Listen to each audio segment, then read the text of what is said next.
दर्जे 8 के तालिब इल्मों से इस वक्त मैं मुखातिब हूँ और उम्मीद करता हूँ कि आप लोग सेहतयाब होंगे और अपनी तैयारी लगातार जारी रखे होंगे। आज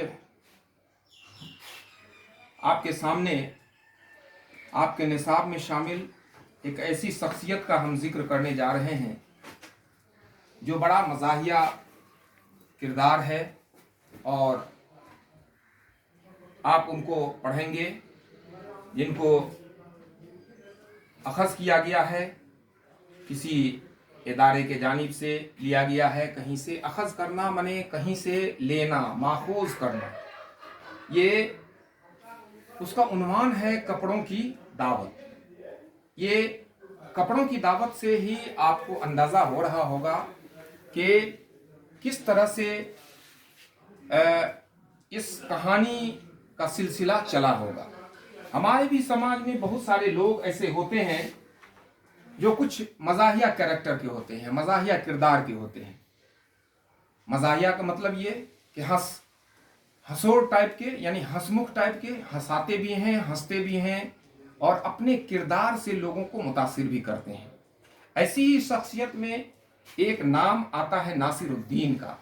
नासिरुद्दीन भी एक समाज का ऐसा शख्स है जो कि बड़ा खुश मिजाज है, उसे किसी चीज़ की फिक्र नहीं है, वो सादगी के साथ अपनी ज़िंदगी गुजारता है। दुनिया के तमाम फिक्रों से वो बेफिक्र है, कोई फिक्र उसको नहीं है। एक मर्तबा की बात है कि एक दिन वो एक अपने खच्चर पर सवार होकर के कहीं से आ रहा था। रास्ते में उसका एक पड़ोसी उसे मिलता है। इस कहानी को गौर से सुनिएगा और देखिएगा कि ये किस तरह से हमारे समाज में एक मुसन्निफ जो होता है, लिखने वाला जो होता है, वो किसी के हंसने और हंसाने के साथ हमें भी हंसाता है और साथ ही हमारा वो इस्लाह चाहता है कि इस किरदार को पेश करके हम अपनी ज़िंदगी में किस तरह का बदलाव ला सकते हैं। लिहाजा वो शख्स, जब उसका वो पड़ोसी पूरा बन संवर के निकल के आ रहा था तो नासिरुद्दीन को देखा। नासिरुद्दीन ने उससे पूछा, अरे भाई तुम कहाँ जा रहे हो इस वक्त? तो उस शख्स ने, उसके पड़ोसी ने उससे कहा, तुम्हें मालूम नहीं बिलाल, तुम्हें मालूम नहीं नासिर कि बिलाल सौदागर के यहाँ जो है आज दावत है? तो नासिरुद्दीन ने कहा, हाँ वो तो मुझे भी दावत दिया था। अच्छा खैर ठीक है, चलो हम भी चलते हैं इसी तरह से। हालांकि वो बिल्कुल कहीं से आ रहा था, पूरा गंदा, पूरा कपड़ा वगैरह भी साफ सुथरा नहीं था, चेहरे पर भी गर्दो गुबार पड़े हुए थे। और इसी सूरत में वो उसकी महफिल में चला गया, बिलाल की महफिल में। तमाम लोग वहाँ पर थे, लोग आ रहे थे। बिलाल सौदागर जो उस इलाके का बेहतरीन ताजिर था, तमाम लोगों का खैर मकदम कर रहे थे, तमाम लोगों का इस्तकबाल कर रहे थे, तमाम मेहमान आ रहे थे और तमाम लोगों को वो बिठा रहा था। लेकिन जब ये नासिरुद्दीन वहाँ पर पहुँचा तो उसके जानने वाले जो लोग थे वो भी उसे पहचानने से वहाँ इनकार कर गए। बिलाल सौदागर ने भी उन्हें नज़रअंदाज कर दिया और उसको कुछ नहीं पूछा। तो वो सोचने लगा एक दीवार के पास खड़ा होकर के कि आखिर मुझे इसने दावत दिया था तो क्यों इसने जो मुझे नज़रअंदाज किया है। उसने सोचा कि तमाम लोग बेहतरीन बेहतरीन लिबास पोशाक पहन के इस महफिल में आए हैं, इसलिए जो है उनका आवभगत किया जा रहा है। हम तो गंदा संदा कपड़ा पहने हुए हैं, इसलिए बिलाल सौदागर ने भी मुझे नज़रअंदाज किया और मेरे जानने पहचानने वाले जो लोग थे उन्होंने भी मुझसे कोई बातें नहीं की। लिहाजा वो चुपके से उस महफिल से बाहर गया, घर पहुंचा, बेहतरीन अंदाज से अपने चेहरे को धोया, बेहतरीन ज़र्क बर्क वाला पोशाक और लिबास जो है वो पहन करके और उसके बाद उस महफिल में वहाँ आया। तमाम लोगों ने उसका खैर मकदम किया, इस्तकबाल किया। बिलाल सौदागर ने भी आवभगत किया, उसे दस्तरखान पर बिठाया, तमाम मेहमानों के साथ उसको बिठाया गया वहाँ पर। अब क्या करता है नासिरुद्दीन, जब खाना लग गया तो खाना लगने के बाद तमाम मेहमान खाने लगे तो नासिरुद्दीन खाना का एक लुकमा उठाता अपने जेब में रखता, खाना का दूसरा लुकमा उठाता अपने आस्तीन में रखता, खाना का तीसरा लुकमा रखता और अपने दूसरे कपड़ों के साथ उसको ये कर देता। बिलाल सौदागर को गुस्सा आ गया, उसने कहा कि नासिरुद्दीन ये क्या कर रहे हो तुम, हमारी बेइज्जती कर रहे हो।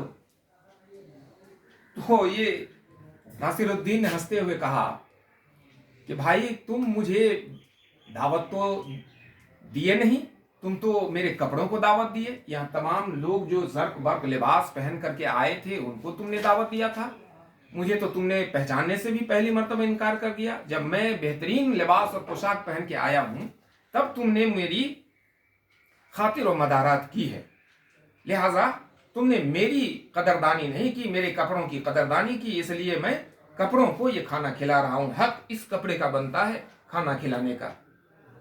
तो बिलाल सौदागर और तमाम महफिल जो थी वो शर्म से शर्मिंदा हो गई। वहां पर बिलाल सौदागर ने उससे माफ़ी मांगी और तमाम मेहमानों ने भी उससे माफ़ी मांगी और कहा कि हमसे तो बहुत बड़ी भूल हो गई, क्योंकि आदमी को उसके किरदार से, उसके अमाल से इज्जत देनी चाहिए, पहचानना चाहिए। जब हम किसी मेहमान को बुलाते हैं तो उसका आवभगत करना चाहिए, न कि उसके कपड़े को देख करके या उसके माल को देख करके, उसके दौलत को देख करके उसकी इज्जत करनी चाहिए। तो इस कहानी से जो हमें सबक मिलती है कि वो साफ सुथरा और अच्छा लिबास पहनने की आदत ये तो काबिल सताइश है, बेहतरीन है। अच्छा कपड़ा पहनना चाहिए, अच्छा खाना खाना चाहिए, अच्छे लोगों की सोहबत में रहना चाहिए। लेकिन असल अहमियत लिबास की नहीं है बल्कि शख्सियत की होती है। आदमी की शख्सियत कैसी है, उसका कैरेक्टर कैसा है, उसका किरदार कैसा है, उसका अमाल कैसा है। कपड़ों से आदमी की पहचान नहीं हो सकती। कपड़ा अच्छा पहनना अच्छी बात है, लेकिन आदमी का कैरेक्टर, किरदार और अमाल भी बेहतर होना चाहिए।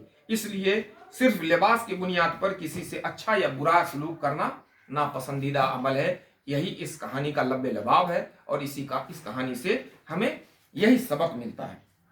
इसलिए हमें भी चाहिए कि जब हम किसी को बुलावें तो हम गरीबी और अमीरी में के पचड़े में न पड़ के, बल्कि उस शख्स का हम इज्जत करें, एहतराम करें, इस्तकबाल करें, खैर मकदम करें और हम कपड़ों के और दौलत के बुनियाद पर इस तरह का भेदभाव न करें। यही हमें इस कहानी से सबक मिलता है। तो अब अगले नशिस्त में इसके मानी पर गौर करेंगे, इसके अल्फाज पर गौर करेंगे। आप भी इस कहानी को बेहतरीन अंदाज से पढ़िएगा, रीडिंग दीजिएगा और उसके बाद जब हम रूबरू होंगे तो उसके बाद आगे की बातचीत होगी इंशाअल्लाह। तो आप लोग बस इतना ही आज की नशिस्त में। आप लोग अपना ख्याल रखिए और अपनी तैयारी को जारी रखिए। बहुत बहुत शुक्रिया।